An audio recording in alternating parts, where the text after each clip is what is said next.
মানুহবিলাকে কি বুলি মাতে? ঝালমুড়ি, মছলামুড়ি, টেস্টিং গিয়ার, 1 ঘন্টা গিয়ার। হয় ঝালমুড়ি, ঝালমুড়ি, ঝালমুড়ি, মছলামুড়ি, মছলামুড়ি, ঝালমুড়ি।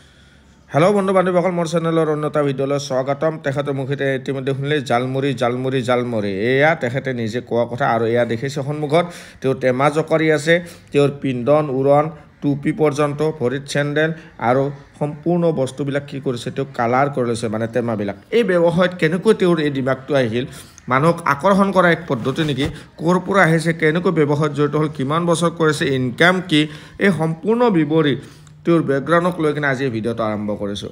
আহক তেন্তে সম্পূৰ্ণ শেষলৈকে চাওক। আৰু তেখেতক মই লগ পাইছিলোঁ গাড়ী মই যিহেতু ই ৰিক্সা চলাই, আপোনালোকে গম পায়, ই ৰিক্সা চলাই থকা অৱস্থাতে এজন বিশেষ পেচেঞ্জাৰ আহিলে। এয়া মানুহগৰাকী দেখি চিনি পাইছে নিশ্চয়, এগৰাকী ষ্ট্ৰীট ফুড মানে বিক্ৰী কৰা লোক। তেওঁৰ ঘৰ হ'ল নগৰবেৰাত, আৰু এখেতে এয়া চাওক কি কৰে, তেওঁলোকে নিশ্চয় গম পাইছে। জালমুড়ি জালমুড়ি কেতিয়াৰ পৰা আপুনি বিকি আছে? আমি 20 বছৰমান হ'লে। 20 বছৰমান। গুৱাহাটীত আহিব কেইবছৰমান হ'ল? গুৱাহাটীতে অহাটো 20 বছৰ হ'ল। গুৱাহাটীতে বিকি আছে? ইউনিফৰ্ম ক'ত পালে আপুনি? ঘৰতে বিকি। আগতে ঘৰতে বিক্ৰী কৰিছিলে? ঠিক আছে, সেইটো মানিছোঁ। কিন্তু আপুনি সেই জালমুড়ি যদিও বিকে, জালমুড়ি বিকাৰ আপোনাৰ এটা এক্সট্ৰা ষ্টাইল আছে, মানুহক এট্ৰেক্ট কৰে। এই যে ড্ৰেছযোৰ পিন্ধিছে, এনেকুৱা ইউনিফৰ্ম টাইপত কিয় পিন্ধিছে, কাৰণটো কি? চিনাকি। কেনেকুৱা চিনাকি? চিনাকি ঝালমুড়িৱালা। জালমুড়িৱালাটো এনেকুৱা ড্ৰেছ নাই ইউনিফৰ্ম টাইপত। সকলো ঝালমুড়ি একমান নহয়। তাৰমানে আনকমন নহয়। তো আপোনাৰ ঘৰত কোন কোন আছে? আমাৰ চলি বুলি চব আছে। ল'ৰা ছোৱালী সকলো আছে? ল'ৰা ছোৱালী কেইগৰাকী? আছে বহুত, 4টা আছে। 4জন? কি কৰে ল'ৰা ছোৱালী? ডাঙৰ হৈ গ'ল চাগে? স্কুলত পঢ়ি আছে। স্কুলত পঢ়ি আছে। কোন ক্লাছ? এই 6-7ত। 6-7। আৰু সংসাৰ এই জালমুড়ি বিক্ৰী কৰি সংসাৰ চলি যায়? সংসাৰৰ ঝালমুড়ি বিক্ৰী কৰি চলাই আছো। কি কৰিম, 2 কেজি চাউলৰ দাম ওলাব লাগিব। চলিবলৈ নহ'লে কি খাব? 2 কেজি চাউলৰ দামটো বনাব লাগিব। চাউলৰ দাম ওলাই নে? 2 কেজি চাউলৰ দাম ওলাবলে ৰুম ক'ত আপোনাৰ? ইয়াতে সিজুবাৰী থকা কৰিছে। বেছি দূৰ নহয় তেতিয়াহ'লে, ওচৰতে না, সেইকাৰণে চলিব পাৰে। আৰু মাহিলী কিমান মান হয় ইনকাম এনে? নাই মাহিলী কিমান হ'ব, মাৰে খাই লৈ আৰু নহয় নুকোলা। জালমুড়ি কিন্তু আপুনি ধুনীয়া কৰিছে। 4 লাখ তো नहीं होगा। মাহিলী ইনকাম কিমান মান আহে আপোনাৰ? 40-50 আহে নে? নাই 40-50 খাই নুকোলা। কোনোমতে পেটে ভাতে চলি আছে? পেটে ভাতে চলে না। খেতি বাতি আছে নাই? নাই কিছু নাই, একো নাই।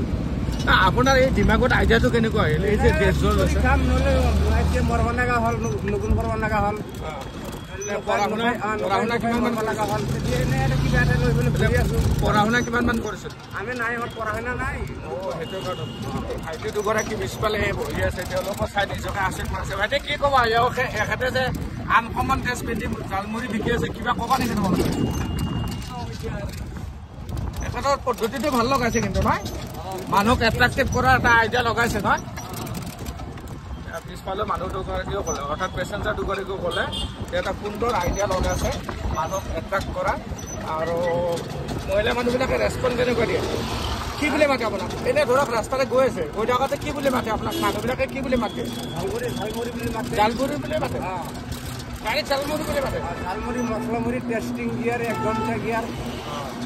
আপুনি আৰু ক'ত ক'ত বিকিছে গুৱাহাটীৰ বাদে? ঘৰতো বিকো আৰু গুৱাহাটী বিকো আৰু মানকেশ্বৰ আৰু মানকেশ্বৰ ফালে যায়? মানকেশ্বৰ ট্ৰেইনত যায়নে নাই? ট্ৰেইনত যোৱা নাই। ট্ৰেইনত যোৱা নাই? ট্ৰেইনত গ'লে কিন্তু আপোনাৰ ভাল হ'ব ব্যৱসায়। হয় কিন্তু নাযায়, ভয় লাগে আৰু। কিয়? এই বুঢ়া বয়সত কোনে লৈ যাব আৰু আপোনাক? ভয় কৰিব লাগে কি আছে? কোনোবা গাভৰু ছোৱালী লৈ যাব নেকি? তেতিয়াহ'লে ভয় লাগে। আমি ঘৰৰ মানুহ, আমি গাঁৱৰ মানুহ, আমি টাউনত আমাৰ ঘূৰা নাই নহয়। ঠিক আছে, আপোনাক মই গুৱাহাটীতে বিক্ৰী কৰোঁ। ঠিক আছে, আপোনাৰ এই আইডিয়াটো দেখি খুবেই ভাল লাগিল, আৰু মোৰ ফালৰ পৰা আপোনাক দোৱা কৰিম যাতে আপুনি আগবাঢ়ি যাব পাৰে সেই কামনাৰে। তেন্তে বাই বাই। এয়া চাওক, গাড়ীৰ পৰা নামাৰ পিছত তেওঁৰ কাম ইতিমধ্যে আৰম্ভ কৰিয়ে দিলে। টেমা জকাৰি কিনে চিঞৰি চিঞৰি মাতি আছে মানুহক, ভাজা বনাই আছে। আৰু সেই দৃশ্যটো অকণমান বন্দী কৰাৰ কাৰণে তেওঁৰ ফালে লাগি চাই থাকিলোঁ, গাড়ী ৰখাই কিনে ময়ো। আজিৰ ভিডিঅ'টো বেছি দীঘলীয়া নকৰি ইমানতে শেষ কৰিলোঁ। যদি ফেচবুকত চাই আছে শ্বেয়াৰ কৰিব আশা কৰি। জয় অসম, ধন্যবাদ।